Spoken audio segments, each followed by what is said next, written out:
ایک سٹیٹمنٹ جو ہے وہ میرواعظ عمر فاروق صاحب کی جانب سے وہ سنی. یقیناً یہ بہت بڑا آئی اوپنر ہے ان تمام لوگوں کے لیے جو یہ سمجھتے ہیں کہ مقبوضہ کشمیر میں کہیں نارملسی جو ہے وہ لوٹ آئی ہے.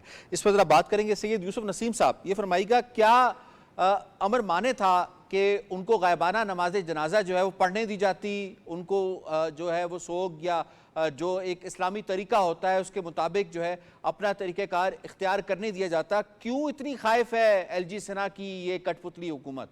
ہندوستان کی تمام انٹیلیجنس ایجنسیز کی رپورٹ ہے جو انہوں نے اپنے پرائم منسٹر کو دی ہے کہ جو آپ نے دفعہ 370 اور 35A کو ریووک کیا from the constitution of India, اس کے بعد ایک کشمیری بھی آپ کے ساتھ نہیں, چاہے وہ ہندو ہے یا مسلمان ہے. لہذا اس وقت ان کو ایک خوف طاری ہے کہ کہیں پر بھی حریت کی عادت یا حریت کا کوئی لیڈر سامنے آئے گا تو لوگ لاکھوں کی تعداد میں باہر نکلیں گے اور اپنا وہ جو پچھلے 2019 سے آج تک جو انہوں نے کرفیو لگا کے اور سب قائدین قیادت کو بند کر کے اور میرواعظ صاحب کو اپنے گھر میں نظر بند کر کے جس طریقے سے الیکشن کا ڈونگ رچایا اور دوسرے معاملات کی ایک ڈرامے کے تحت ایک سیکرٹ لکھا گیا دلی میں اور اس کے تحت یہ سارا کچھ ہوا, الیکشن بھی اور پھر حکومت بھی. آپ دیکھیں کہ کس طریقے سے ایک حکمت عملی کے تحت انہوں نے دنیا کو یہ باور کرانے کی کوشش کی کہ وہاں امن ہو گیا ہے, لیکن حقیقت یہ ہے کہ یہ ہندوستان جانتا ہے, ہندوستان کا وزیر اعظم جانتا ہے, ریاست جموں و کشمیر کے لوگ جانتے ہیں کہ جب تک ریاست جموں و کشمیر کے لوگوں کو ان کا مسلمہ پیدائشی حق جس کے لیے انہوں نے 6 لاکھ لوگوں کی قربانیاں دی ہیں وہ نہیں مل جاتا تو ہندوستان 10 لاکھ کے بجائے 18 لاکھ فوج بھی کشمیر میں لے آئے وہ نارملسی پیدا نہیں کر سکتا. اس کو خوف ہے کہیں سے یہ چنگاری جو اندر موجود ہے لوگوں کے اندر, کشمیری جو دم پھوٹ ایک لفظ ہے کشمیری کا کہ یہ اس 10 لاکھ فوج کے ظلم اور تشدد کی وجہ سے جو خاموش ہیں تھوڑا ریسٹ کر رہے ہیں ذہنی طور جسمانی طور, لیکن کشمیری کبھی بھی ہندوستان کی اس بالادستی کو تسلیم نہیں کرے گا. یہی وجہ ہے کہ حریت کی ساری قیادت آج بھی جیلوں میں ہے. یہی وجہ ہے کہ میرواعظ احمد صاحب کا جنازہ سری نگر میں نہیں پڑھنے دیا گیا, میرواعظ صاحب کو میرواعظ منزل سے باہر نہیں نکلنے دیا گیا. تو یہ وہ ان لوگوں کے لیے ان کے منہ پر ایک تھپڑ ہے. ایک بات میں آپ سے اور عرض کر, جو یہ کہتے ہیں کہ وہاں نارملسی ہے, ایک چیز میں آپ سے اور عرض کروں کہ دفعہ 370 ہو یا کانسٹیٹیوشن آف انڈیا ہو, ریاست جموں و کشمیر کے لوگ ہندوستان کے آئین کو نہیں مانتے. آرٹیکل 1 سے 396 جتنے بھی ان کے آرٹیکل ہیں کسی آرٹیکل کو نہیں مانتے. ہندوستان کا جبری قبضہ ہے کشمیر پہ. کشمیر کے لوگ نہ کسی ایکٹ کی بحالی چاہتے اور نہ کسی اور چیز کی, وہ صرف اور صرف حق کے خود ارادیت پر عمل کروانا جو یونائٹڈ نیشن کی ریزولوشن سے کمپرومائز نہیں کریں گے. ٹھیک, آپ کا پوائنٹ آ گیا. میں اس میں جو ہے وہ یقیناً بڑی ڈیٹیل کے ساتھ جو ہے وہ سید یوسف نسیم صاحب نے بتایا کہ کس طرح کلئی کھل گیا نارملسی کے حوالے سے. اس میں ایک اور ایشو ہے وہ بھی ڈسکس کرنا ہے کہ یہ 7 نومبر 2024 کو مقبوضہ کشمیر کی کٹ پتلی اسمبلی نے ایک قرارداد جو ہے وہ پاس کی ہے جس کے مطابق آرٹیکل 370 کی منسوخی کے خلاف مقبوضہ کشمیر میں قرارداد منظور کر لی گئی ہے. قرارداد نائب وزیر اعلیٰ سریندر سنگھ چودھری نے پیش کی ہے جس میں مطالبہ کیا گیا ہے کہ بھارتی حکومت مقبوضہ کشمیر کے منتخب نمائندوں سے بحالی کے لیے بات چیت کرے. اس پر میں چاہوں گا کہ اپنے پینلسٹ جو ہے ان کی رائے لے لوں. یہ فرمائیے گا لون صاحب, یہ قرارداد جو ہے منظور کی گئی ہے, کٹ پتلی انتظامیہ ہے, ان کے پاس اختیار ایسا نہیں ہے, لیکن کیا یہ پریشر جو ہے وہ کشمیریوں کی جانب سے اتنا ماؤنٹ نہیں کر گیا کہ آپ نے جو ہم سے وعدے کیے تھے now this is the time to fulfil the promise, اور اس پرومس کی فلفلمنٹ میں انہوں نے یہ قرارداد پیش کی. اس کا آگے چل کے کیا فیوچر نظر آ رہا ہے قرارداد کا؟ دیکھیں, جموں کشمیر کی کٹ پتلی اسمبلی نے جو قرارداد پیش کی اور منظور کر لی گئی ہے, منظور بھی کر لی گئی ہے, اور اس سے پہلے لوگوں نے جو ووٹ بھی دیا وہ ہندوستان کو سمجھ لینا چاہیے کہ کشمیری کسی بھی ایسے فیصلے کے ساتھ نہیں ہے اور وہ ہندوستان کا جو غیر قانونی تسلط ہے اس کو بھی تسلیم نہیں کرتے. وہیں 5 اگست کو جب جموں کشمیر کے آئینی حیثیت کو ختم کیا گیا تھا تو وہیں جو ریجنل پارٹیز تھی وہ ان کا الیکشن مینیفیسٹو ہی یہ تھا کہ ہم اسمبلی سے قرارداد لائیں گے اور اس کے بعد ہم اپنا سٹیٹس واپس لائیں گے.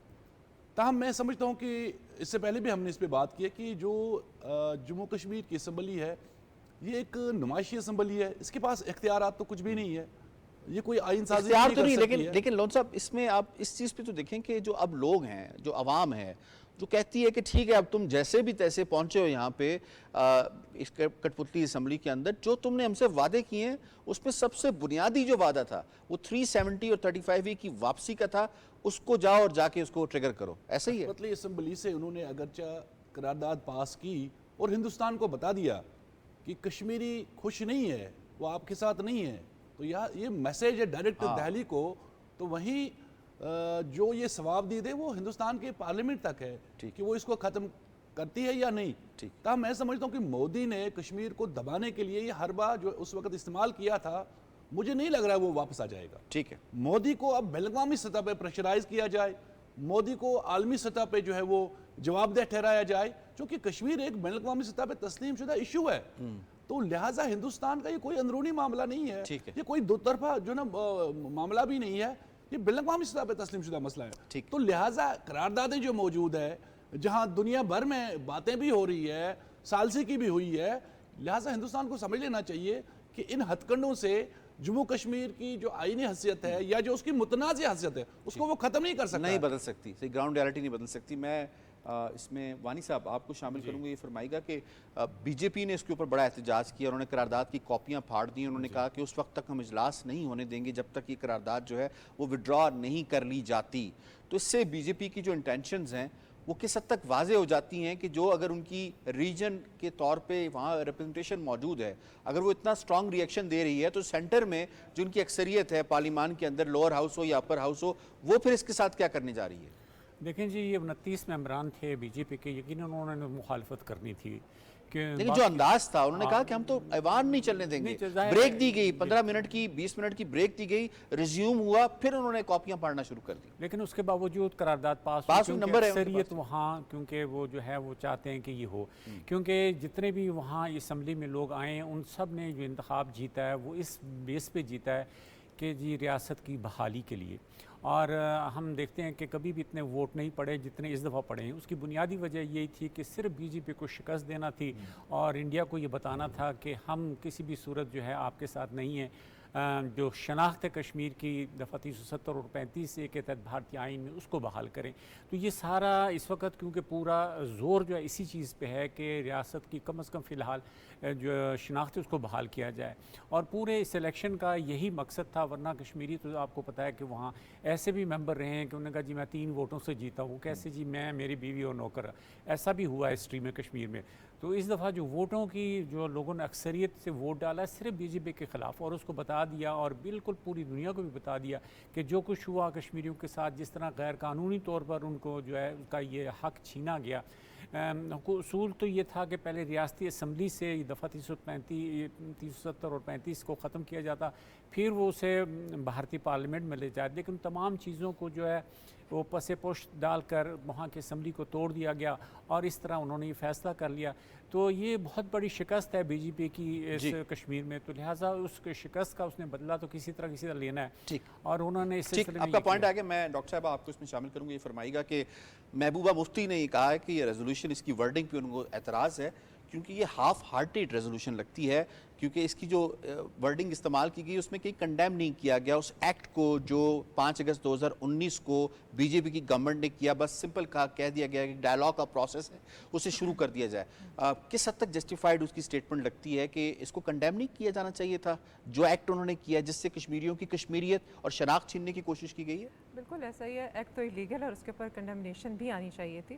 اور تھوڑا سا ہم اور اس کو ڈیپر جا کے دیکھتے ہیں تو ایک ٹرم یوز کی جاتی ہے جس کو کہتے ہوتے ہیں کہ you become the prison of your own words, اور پولیٹیشینز عموماً جب پولیٹیکل اپنی الیکشن کی کیمپین چلاتے ہیں تو وہ ایجنڈاز لے کر آتے ہیں جو بڑے لوکریٹو ہوتے ہیں وہاں کے لوگوں کے لیے۔ تو ابھی آپ کو یعنی آپ یہ کہہ رہی ہیں کہ عمر عبداللہ بھاگ نہیں سکتے؟ جی، اب لوگ ان کو جانے نہیں دیں گے، وہ جانے نہیں دیں گے، کیونکہ لوگ کہیں گے کہ جو پرومسز آپ نے کیے ہیں اب وہ فلفلمنٹ کا ٹائم آ گیا۔ ریممبر ہٹلر نے بہت سارے پرومسز کیے تھے جرمنس کے ساتھ، پھر جرمن سے پوچھنا شروع کر دیا کہ وہ کہاں ہیں وہ لائف جس کا آپ ہمیں خواب دکھاتے تھے. سملرلی اسی طرح ہوتا ہے, politicians they should be very much aware of the fact کہ آپ آ تو گئے ہیں, بیٹھ گئے ہیں پارلیمنٹ میں, اب آپ نے جب آپ کو جو لے کر ہیں وہ آپ سے کہیں گے کہ اب آپ ان وعدوں کی پاسداری کریں جس کی وجہ سے ہم نے آپ کو ووٹ کیا, اور یہی سچویشن وہ فیس کر رہے ہیں. اور ابھی مجھے نہیں پتا وہ سینڈوچ بن چکے ہیں, آپ دیکھیں مجھے ایسا لگتا ہے بٹوین دا آبویسلی آپ ایک بی جے پی کی حکومت بیٹھی ہوئی اور آپ نے ان کے انڈر ایک سو کالڈ الیکشن کا پارٹ بنے, اور اس وقت آپ کو آتے ہوئے لگ رہا تھا Do you کہ really think کہ جو ورڈنگ انہوں نے یوز کی کہ ایک ڈائلاگ کا پروسیس شروع کیا جائے, تو اس ورڈنگ کے نتیجے میں بی جے پی اس طرح سے ریسیپروکیٹ کرے گی کہ ٹھیک ہے جی آ جائیں پروسیس شروع کر لیتے ہیں, یہ لیں اسپیشل سٹیٹس آپ واپس؟ نہیں, بالکل ایسا نہیں ہے, پاسبلٹی نہیں ہے. اور دیکھیں جتنا کائنڈلی انہوں نے ورڈ یوز کیا نا ڈائلاگ, آپ کو کیا لگتا ہے یہ چیزیں ڈائلاگ سے سولوشن آئے گا؟ بالکل بھی نہیں آئے گا. اور لیکن عوام کی طرف سے, اور اگر کشمیریوں نے ان کو ووٹ بھی کیا ہے تو اس لیے نہیں کیا کہ آپ اتنی سافٹ لینگویج یوز کریں, بالکل نہیں کیا, آپ ڈنکے کی چوٹ پر بات کریں. تو ابھی تو یہ سٹارٹ ہے نا, جیسے جیسے وقت گزرے گا they are going to face the heat کہ عوام کہے گی کہاں ہے وہ فیصلہ جس کے لیے آپ آئے ہیں. ویلڈ پوائنٹ ہے جناب. اور پروگرام کے آخری حصے میں ہم بات کریں گے صدر ڈونلڈ ٹرمپ جو ہیں وہ ایک مرتبہ پھر امریکہ کے صدر منتخب ہو گئے ہیں. دوسری بار ان کی یہ صدارت کی مدت ان کو ملی ہے اور جنوری 2025 میں وہ اس عہدے کا حلف اٹھانے جا رہے ہیں. ابھی ہم پریزیڈنٹ الیکٹ کہہ سکتے ہیں صدر ٹرمپ کو. 21 اگست 2019 کو صدر ٹرمپ نے اس وقت ایک سٹیٹمنٹ دی تھی اور انہوں نے کہا تھا کہ ہم مقبوضہ کشمیر کے حوالے سے جو میڈییشن ہے یا مصالحت کاری کا جو کردار ہے وہ ادا کرنے کے لیے امریکہ تیار ہے. اس کے اوپر ہندوستان کی جانب سے ایک سٹیٹمنٹ آئی اور اس پہ بڑا جو ہے وہ شور مچایا گیا ہندوستان کی جانب سے. اس پر ذرا ہم اپنے پینلسٹ سے ان کی رائے جاننے کی کوشش کرتے ہیں کہ کس قدر امریکہ یقیناً ایک سپر پاور ہے, دنیا کی سب سے بڑی اکانومی ہے, اس کے پاس ملٹری مائٹ ہے, اس کے پاس تمام انسٹرومنٹس ہیں جس کے ذریعے وہ کام کر سکتی ہے. P5 میں سے ون آف دا کی P5s ہے. تو اس سارے سٹیٹس میں رہتے ہوئے وہ کیا کشمیریوں کے لیے صدر ڈونلڈ ٹرمپ جنہیں انکنونشنل پریزیڈنٹ کہا جاتا ہے, کیا وہ کوئی کردار ادا کر پائیں گے؟ سید یوسف نسیم صاحب, کیا ایکسپیکٹیشنز ہیں آپ کو امریکی نو منتخب صدر ڈونلڈ ٹرمپ سے کہ وہ کس طرح سے رول پلے کر سکتے ہیں؟ انہوں نے ماضی میں اگست 19 کو ایک سٹیٹمنٹ دی تھی, آپ سمجھ سکتے ہیں کہ اس سٹیٹمنٹ سے کچھ آگے بڑھیں گے وہ؟ دیکھیے, ایک تو یہ کہ یہ دو چار یہ 5 پرماننٹ ممبر ہے سیکورٹی کونسل کے, ان میں اکثر آپ نے دیکھا ہوگا کہ افراد تو بدلتے ہیں, پالیسیاں نہیں بدلتی. لیکن ایک چیز میں یہاں وثوق سے کہوں گا کہ اس بار نہ صرف جس سٹیٹمنٹ کا آپ تذکرہ فرما رہے ہیں بلکہ ٹرمپ نے اپنی ساری تقریروں میں کہا کہ اس دفعہ میں ترقی اور امن کے لیے آیا ہوں, میں دنیا میں جنگیں ختم کرنے کے لیے الیکشن لڑ رہا ہوں. تو اس میں کشمیر کے بارے میں بالکل وہ اویئر ہے اور اس کی نوٹس میں یہ ساری چیزیں جو کچھ ہندوستان نے وہاں کیا یا کر رہا ہے. اسی طرح یہ جو اسرائیل کی سب جنگ چل رہی ہے, باقی جو معاملات ہیں, تو میرا اندازہ ہے کہ وہ اس وقت کوئی گڈ نیم پیدا کرنے کے لیے امریکہ کے گڈ آفسز استعمال کرے گا, ضرور کرے گا, تاکہ پوری دنیا میں بھی کسی امن آ جائے, اور امن ہی ساری دنیا میں ترقی کا ضامن ہے. تو یہ اس کی تقریروں سے یا اس کے انداز بیان سے لگتا ہے کہ اس کی کوشش ضرور ہوگی کہ وہ ایک دفعہ پھر انڈیا کو مجبور کرے گا کہ وہ کشمیریوں کے ساتھ, پاکستان کے ساتھ مذاکرات کرے. اور اس ریجن میں جو سب سے بڑا خوف ہے ایٹمی جنگ کا, وہ مسئلہ کشمیر ہے. تو مسئلہ کشمیر کو حل کرنے کے لیے وہ یقیناً اپنا کوئی نہ کوئی حصہ ادا کرے گا. ٹھیک ہے, دوسرا جو جی ٹھیک ہے شاید جی آپ کا پوائنٹ آ گیا. یہ سیگمنٹ ہمیں تھوڑا سا کوئک راؤنڈ رکھنا ہے اس کے اندر. میں اس میں ڈاکٹر صاحب آپ کو شامل کروں گا. یہ فرمائے گا کہ ٹرمپ کی جو میڈن سپیچ تھی آفٹر وننگ دا الیکشنز, انہوں نے کہا کہ میں دنیا میں جنگ و جدل ختم کروں گا, جس طرف سید یوسف نسیم صاحب نے اشارہ بھی کیا ہے. تو جنگ کی اگر بات کی جائے تو 3 سے 4 جنگیں پاکستان انڈیا کی کشمیر کے مسئلے کے اوپر ہی ہو چکی ہوئی ہیں. تو کتنا بڑا یہ ایشو بن سکتا ہے اور کتنی ضرورت ہے کہ جو سب سے پرانا مسئلہ ہے, چاہے وہ کشمیر کا ہو یا پیلسٹائن کا ہو, اسے ختم کیا جائے؟ بالکل ایسے ہی ہے, بلکہ میں تو اس کو نیوکلیئر فلیش پوائنٹ کہتی ہوں کہ آپ اور بہت والیٹائل ہے, کبھی بھی کچھ بھی ہو سکتا ہے. اور کشمیر جو ہے یہ وہ ایشو ہے جس کو سلوشن بہت ضروری ہے اور پرامپٹ سلوشن ضروری ہے. لیکن کیا ٹرمپ یہ چاہتے بھی ہیں سلوشن؟ اور ٹھیک ہے وہ اپنی اسپیچ میں کہہ تو رہے ہیں کہ میں پیس لے کر آؤں گا, جنگوں کو ختم کروں گا. اور فیوچر میں بھی ہم نے دیکھا ہے کہ ان کا جو پالیسیز ایسے ہی رہی ہیں جس میں ان کی کوشش تھی کہ بس پیس رہے, more and more America first, more economic development کی بات کی ہے. اور کشمیر کے اوپر بھی ان کا جو امریکہ کا اوور آل سٹانس رہا ہے نا, وہ یہ رہا ہے کہ بس معاملے کو سیٹل ڈاؤن کریں. لیکن ساتھ ہی ساتھ ہمیں یہ بھی نہیں بھولنا چاہیے کہ جو فرسٹ ٹرم گزرا تھا ٹرمپ کا تو اس میں سب سے زیادہ ان کی اسٹریٹجک اور ملٹری کلیبریشن رہی ہے انڈیا کے ساتھ، اور وہ ان کو اپنا جو ہے مودی کو اپنا بہت اچھا فرینڈ کنسیڈر کرتے ہیں. تو اب ایک طرف ان کے اکنامک اور اسٹریٹجک بینیفٹ ہے، دوسری طرف ہیومن رائٹس وائلیشن ہے، تو یہ ان کو چوز کرنا ہوگا بہت وائزلی کہ انہوں نے کس طرف جانا ہے. جی ٹھیک ہے. وانی صاحب، بطور کشمیری کیا توقعات ہیں، کس طرح سے ریسیپروکیٹ کرنا چاہیے امریکہ کو اس ہیومن رائٹس کی وائلیشنز کے اوپر جو انڈیا کمٹ کر رہا ہے مقبوضہ کشمیر میں؟ دیکھیے یہ اصولاً اگر جو بھی وہاں حکومتیں آتی ہیں ہمیشہ مسئلہ کشمیر کو وہ متنازع سمجھتی ہیں. یہ امریکن پالیسی ہے، اب تک ہے، پہلے بھی یہی تھی کہ متنازع ہے. اور دوسری بات یہ ہے کہ یہ نہیں کہ سابقہ دور میں مقبوضہ کشمیر میں 35 اور 370 ختم کیا گیا، تو لیکن اب اس دفعہ مجھے امید ہے کہ 5 اگست کو یہ کیا گیا اور 21 اگست کو انہوں نے اسٹیٹمنٹ دی ہے میڈیشن کی. بالکل. تو میڈیشن جب بھی تمام امریکی حکومتیں دیتی رہی ہیں لیکن ہمیشہ پاکستان تو قبول کرتا رہا ہے، لیکن انڈیا اس کو مسترد کرتا رہا. یہ بھی ایک تاریخ ہے ہماری. تو پھر بھی کشمیریوں کو توقعات ہیں کہ امریکہ کی حکومت کیونکہ ایک عالمی طاقت ہے، سپر طاقت ہے، ملک دنیا میں امن لانا ہے، تو اس وجہ سے وہ کسی نہ کسی حد تک مسئلہ کشمیر کے لیے ہو سکتا ہے پھر ثالثی کی وہ پیشکش کرے اور دونوں حکومتوں پر زور دیں کہ وہ بات چیت کے ذریعے مسئلہ حل کریں. تو یہ سلسلہ تو یقیناً چلتا رہے گا. ٹھیک ہو گیا. لون صاحب ویری کوئکلی بتائیے گا کہ کتنا رول ہے اس ڈائسپورا کا جو پاکستانی کشمیری امریکہ میں مقیم ہے، جو ایک کانسٹیچوئنسی بھی ہے، فلوریڈا میں ہو جہاں پہ ٹرمپ صاحب تھے، باقی علاقوں کے اندر ٹیکسس ہو یا باقی علاقے ہوں وہاں پہ ہو، تو اب ڈائسپورا کتنا رول ہے کہ ان کو یہ وعدہ بھولنے نہ دیں، بار بار یاد دلائیں کہ آپ نے کشمیر کے مسئلے کے حوالے سے statement the, you should own it.